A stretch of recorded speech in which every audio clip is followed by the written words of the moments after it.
The first sign that something was wrong came from a chef, not a military chef.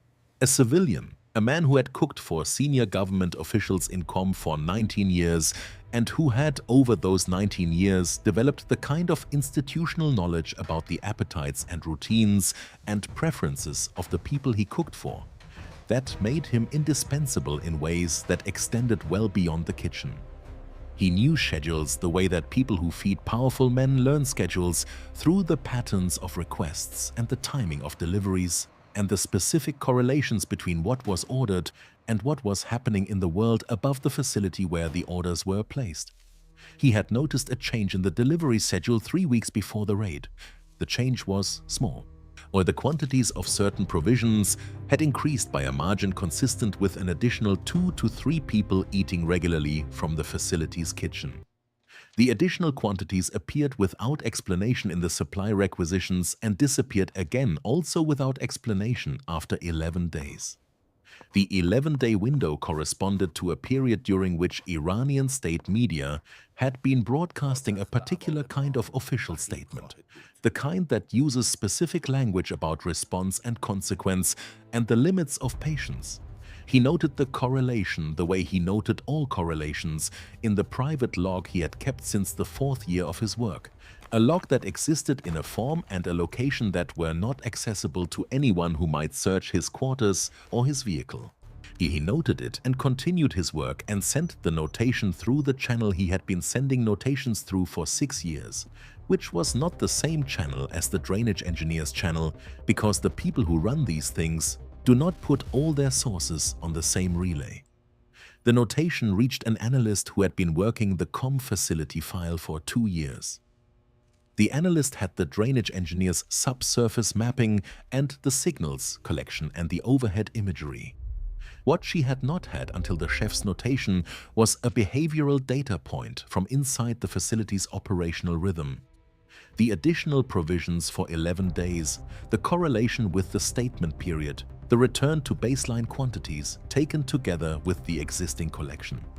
This told her something about how the facility was being used during periods of elevated tension that she had not been able to assess from the physical and signals data alone. She updated the file. The update went into the target package that would eventually brief 60 rangers on the afternoon of the 18th of March 2026. The rangers were not told about the chef either. They were told about the target, a hardened command facility beneath the limestone geology of Com's northwestern ridge. The Supreme Leader's continuity infrastructure designed to function independently of the surface network during periods of military crisis. The assessment of its contents was specific and tiered by confidence level. High confidence on the communication suite, high confidence on the document archive. Moderate confidence on the secure conference space, lower confidence on the residential section that the partial subsurface map suggested but could not confirm. The target package described the facility's layout to the degree that the collection allowed, which was to the degree that a drainage engineer's photographs of ventilation angles and conduit runs and one steel door could establish, supplemented by 11 months of signals activity mapping and 4 years of overhead imagery analysis. The rangers who would be going in understood partial maps. Every underground facility operation begins with a partial map and ends with knowledge of what the partial map got right and what it missed, and the distance between those two things is where the operation's difficulty lives. The briefing described the partial map honestly, which is to say it described what the collection had established with high confidence and what it had established with lower confidence and what it had not established at all. And the rangers who would be going in noted the distinctions and planned around them. Staff Sergeant Cole Whitaker noted one distinction in particular. The partial map showed 2 stairwells connecting the facility's levels. One was confirmed by multiple collection sources. The drainage engineer's ventilation shaft photographs implied its position. The signals activity suggested personnel movement patterns consistent with its location, and one overhead imagery anomaly from a thermal pass taken in winter showed a heat signature consistent with a stairwell's thermal profile at depth. The second stairwell was inferred from the facility's footprint and the building codes that underground facilities of this type typically follow, which require redundant vertical access for evacuation purposes. Inferred from building codes was the lowest confidence designation in the target package. Whitaker spent 40 minutes during the planning phase working through what an unconfirmed second stairwell meant for the assault element's movement plan. He produced 2 contingency branches, one for a facility that matched the partial map and one for a facility with additional vertical access in a location the partial map did not show. He briefed both branches to his team and they ran the contingencies twice in the mock-up that the planning cell had constructed from the target package's confirmed dimensions. On the mock-up was accurate to the confirmed data. The contingency branches covered what the confirmed data did not. The insertion was ground-based. 11 kilometers in civilian vehicles through the city's pre-dawn quiet, arriving at the commercial building on the ridge's eastern face at 02:04 local time. The building was dark, its tenants were home. The maintenance corridor on the ground floor was reached through an exterior access point that had been in the collection package as a secondary entry option and that proved, on contact with the physical reality, to be exactly as described. A steel-framed door on the building's northern face, unlocked because the building's owner had not updated the lock after the last HVAC service call, were opening into a corridor that smelled of insulation and cold concrete and the specific staleness of spaces that are not regularly occupied. The steel door in the maintenance corridor was at 0217.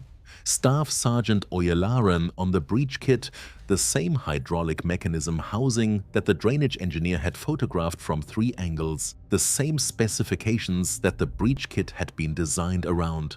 The breach took 4 minutes with the primary option and 2 additional minutes with the secondary when the primary reached its force limit. The door opened at 0223. The descending passage was 41 meters, not 30. The collection had estimated 30 based on the ventilation shaft angles and the depth of the conduit runs. 11 meters of additional passage meant 11 meters more of approach under the uncertainty that precedes first contact, 11 meters during which the Rangers knew they were deeper than the map said and did not yet know what else the map had understated. Whitaker noted the discrepancy and filed it into the running assessment he maintained throughout the operation, the real-time update of what the partial map had right and what it had missed. The first level was as assessed: support and mechanical infrastructure, the power management room, the water systems, the supply storage. The personnel count was also as assessed: 2 technicians on maintenance rotation, 1 security guard at the corridor post. The security guard activated the alarm at 0228, and he reached the panel faster than the target package's response time estimate had suggested, which was either because the estimate had been conservative or because this particular guard had been in the facility long enough to have the panel's location indexed into his response without conscious thought. The alarm activated. The Rangers secured all 3 personnel and moved to the first-level stairwell. The stairwell to the second level was confirmed. It was where the collection said it was. The first branch of Whitaker's contingency tree was still live. The second level announced itself before the Rangers reached it, not with fire, with sound. The specific acoustic quality of a space where people are moving with purpose and urgency, the sound of equipment being moved, of doors being opened and closed, of voices giving instructions in a register that does not carry the words but carries the intent. The alarm had been heard. The second level's personnel were responding to it in the way that personnel in a facility with an established alarm protocol respond, which is to say in an organized way that has been rehearsed and that assigns each person to a specific action. The organized response was more difficult to breach than a panicked one would have been. Panic produces gaps. Organized response produces coordinated defensive positions and personnel who are exactly where their protocol assigns them, which in a facility like this one meant the security force was at the corridor junctions and the non-security staff was moving through the internal passages toward the emergency assembly point. And the Rangers came off the stairwell into a second level that was tactically prepared for their arrival. The fight lasted 23 minutes. It was 4 minutes longer than the COM operations planning timeline had allocated for the second level, which was itself a more difficult timeline than the planners had preferred, but that the mission's overall window required. 4 additional minutes on the second level meant 4 fewer minutes for the exploitation phase, which meant the material that could be taken versus photographed would be determined by a tighter time constraint than the planning had assumed. Captain Renata Osei ran the exploitation element. She had been briefed on the priority hierarchy and had internalized it in the way that people internalize priorities when they know the priorities will have to be executed faster than the briefing made them sound.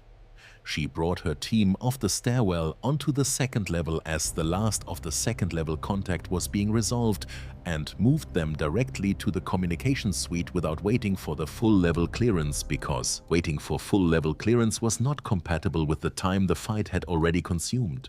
The communication suite was in the same location the partial map had placed it. This was the third confirmed data point from the collection after the passage length discrepancy and the stairwell confirmation, and it mattered for the overall assessment of what the partial map could be trusted to have right about the levels below. Osei noted the confirmation and began the exploitation without pausing to note it in any formal way, because the noting happened in the running log that she maintained in her head and that she would transfer to paper at the forward location. The suite was active, not in the operational sense that meant personnel were present and systems were running under human direction. In the standby sense, that meant the systems were running on automated protocols with their external interfaces isolated, their internal state preserved, their logs current to the moment of isolation. Isolated systems are accessible systems if you have the right equipment and the right training and enough time. Osei had the first two, but the third was what the 4 additional minutes on the second level had reduced. She made the triage decision at 0301.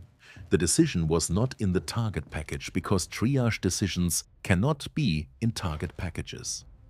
They exist in the space between what the planning anticipated and what the reality presents, and they require the kind of judgment that can only be exercised by the person standing in front of the specific suite in the specific facility at the specific moment, when the time available and the material available resolve into a decision that cannot be deferred.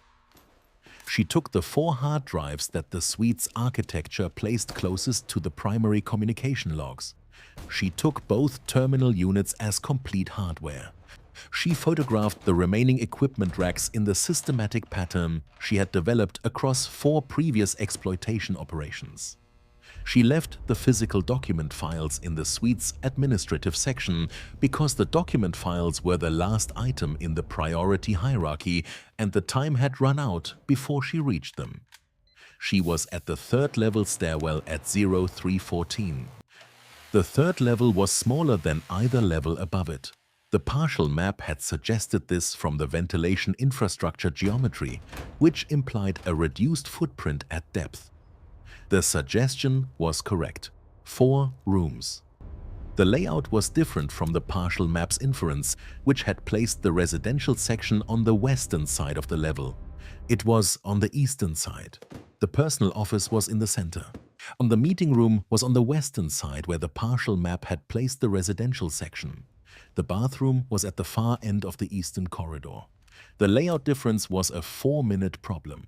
The rangers who had planned for the inferred layout adapted to the actual layout in the way that trained personnel adapt to discrepancies between the map and the ground, which is without discussion and without pause, because discussion and pause are luxuries that the timeline does not extend. Whitaker activated the contingency branch that covered an alternative room configuration, and his team moved through the 3rd level in the pattern that the contingency prescribed. The personal office contained the document safe. It was closed. It was secured. The locking sequence had been completed, which distinguished this safe from the one in the cluster bomb factory operation and from the open drawer in the Karg Island command floor, and which told the Rangers something about the difference in warning time and protocol discipline between this facility and those. A secured safe required the breach kit. The breach kit was with the secondary element.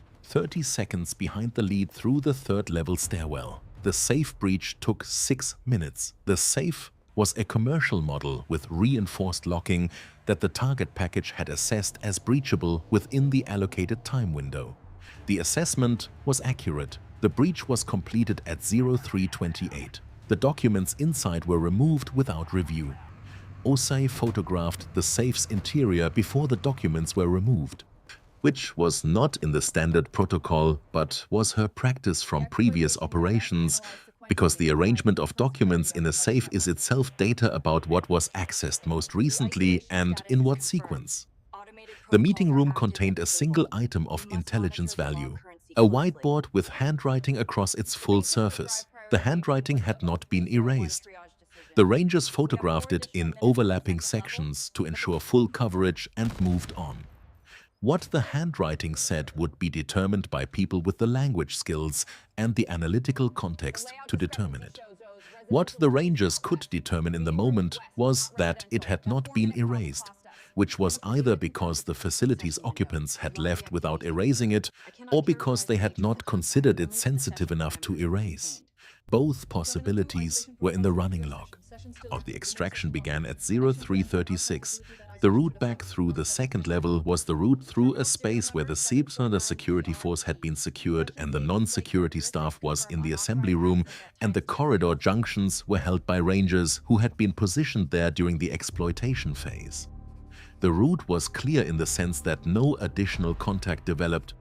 It was not clear in the sense that moving a column through a space where a 23-minute fight had happened is ever fully clear, because the space retains the physical record of the fight in ways that complicate movement. Equipment displaced from its original position, debris in the corridors, the specific disruption that contact leaves behind in enclosed spaces. The first level was clear. The maintenance corridor was clear. On the commercial building's ground floor was reached at 03:51. The vehicles were in position. The loading sequence was as planned. Material first, then personnel in custody, then assault elements. The vehicles moved at 03:58 on the extraction route that Condition 2 specified, which was the route for the circumstance where the facility had been entered and contact had occurred, and the urban environment's IRGC presence was a live threat to the extraction corridor. The route worked.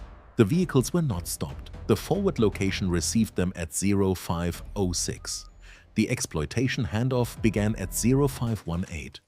Osei's briefing to the analytical team that received the material was precise and timed at 17 minutes. She covered the suite's active state, the triage decision and its basis, as the 4 hard drives and the terminal units and the photographic coverage of the remaining equipment. She covered the safe breach and the document removal and the whiteboard photographs. She noted the layout discrepancy between the partial map's inference and the actual third-level configuration. She noted one additional thing at the end of the briefing that she had placed last because it was the item she was least certain how to characterize. During the exploitation of the communications suite, one of the terminal units had shown an active session state that the isolation protocol should have cleared. The isolation protocol disconnects external interfaces. It does not clear active session states because active session states exist in the terminal's internal memory, not in its external connection. But the session state that this terminal was showing was not a local session. It was a remote session, a connection to an endpoint outside the facility that should have been severed when the external interface was isolated. The session was active. The endpoint was outside the facility. The isolation protocol should have severed it. The session had not been severed. Osei did not speculate on the explanation in the briefing. She described the observation.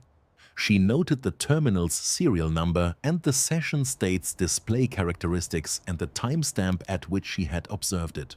She noted that the terminal had been removed as a complete unit and that the session state's persistence would be accessible by the technical team that received it. The analytical team lead wrote one word in his log after the briefing: persistent. He underlined it.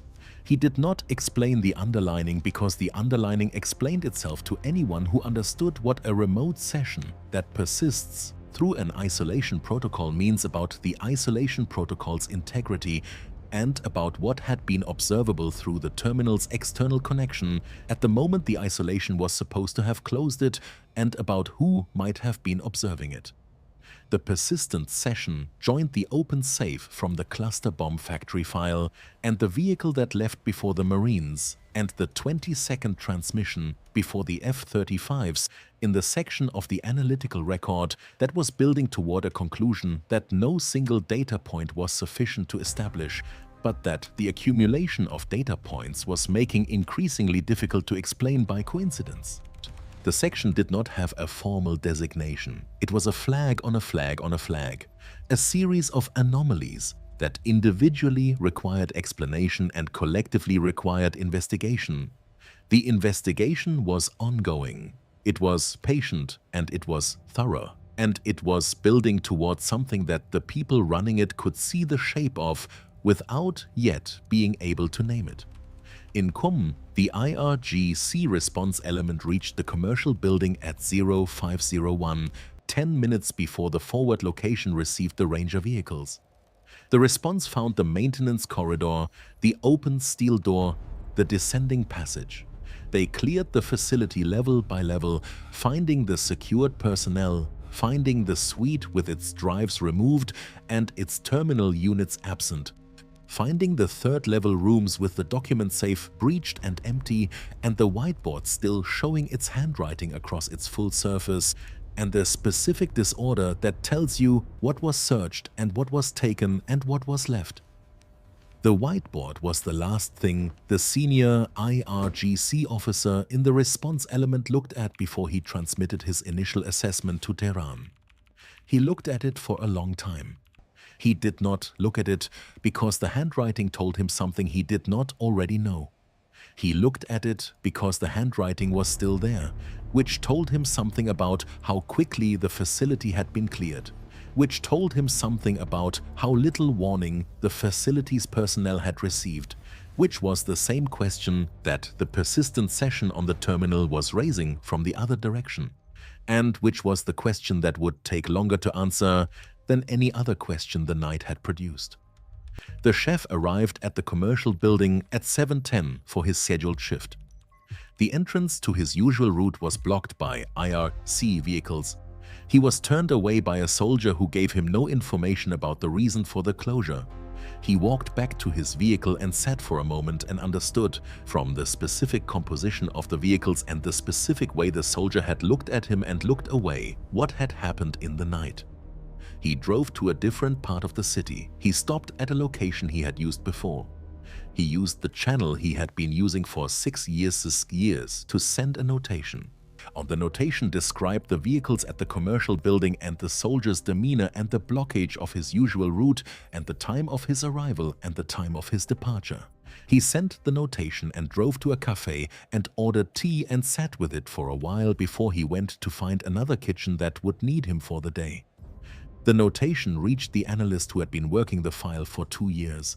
She was already working the material from the exploitation when the notation arrived. She read it and added it to the file and continued working. The file was large now and growing. The work was patient and thorough and accumulating, one notation at a time, in the specific darkness that the work requires. Which is not the darkness of the limestone, but the darkness of the incomplete picture that is always one data point away from becoming something that can be named. The work continued. The chef found a kitchen. The whiteboard stood in the empty third-level room beneath the ridge in Qom, its handwriting still visible in the facility's emergency lighting, unread by anyone with the language to read it, patient in the way that things are patient when they are waiting for the right person to find them. The file was open. The analysts were working. The answer was somewhere in the accumulation. The technical team that received the terminal units at the forward location began its assessment at 0540. The team worked in a room that had been configured for exactly this kind of material, isolated from the base network, temperature stable, With the kind of quiet that comes from insulation applied over steel walls rather than from the absence of activity outside them. The team was 3 people, 2 hardware specialists and a network analyst whose specific expertise was in the behavioral signatures of communication systems under non-standard operating conditions. The network analyst took the terminal with the persistent session first. He connected it to his isolated assessment rig at 0551 and began documenting the session state before he did anything else, because session states are volatile and the documentation had to precede any action that might alter what the session was showing. The documentation took 22 minutes. When it was complete, he had a precise record of every parameter the session state displayed: the connection timestamp, the session identifier, the data transfer volume logged for the session, and the endpoint address in an encoded format that the terminal's display rendered as a string of characters that would require decryption to resolve to a network location. He ran the decryption at 0614. The endpoint resolved to a network node that did not appear in any existing collection database under any designation. It was not a known IRGC node. It was not a known Iranian government node. It was not a commercial provider. It was a relay point of a type that the network analyst had seen twice before in his career, both times in contexts that had specific implications for how the relay had been set up and who had set it up and what its presence at the end of a persistent session on a Supreme Leader facility terminal meant. He noted the relay type in his assessment log with a precision that stopped short of the conclusion the relay type suggested, because conclusions of that kind require more than one analyst's assessment and more than one data point. And the relay type was one data point, and he was one analyst, and the conclusion would be reached by other people in other rooms with the full weight of the collection that had been building for months. He flagged the assessment log for immediate transmission to the analytical team that was working the main file.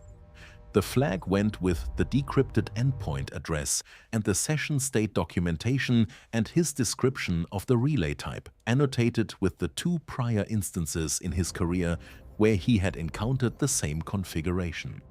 He sent the transmission at 0631 and continued his assessment of the terminal's internal logs, because the endpoint address was the most urgent finding and the internal logs would take longer, and the work did not stop because the urgent finding had been sent. The 4 hard drives from the communication suite reached the analysis phase at 0645. The drives had been imaged before assessment began, which was standard practice. The original drives were sealed as evidence and the assessment ran against the images, preserving the originals in the state they had been in when they left the facility. The imaging had taken 40 minutes.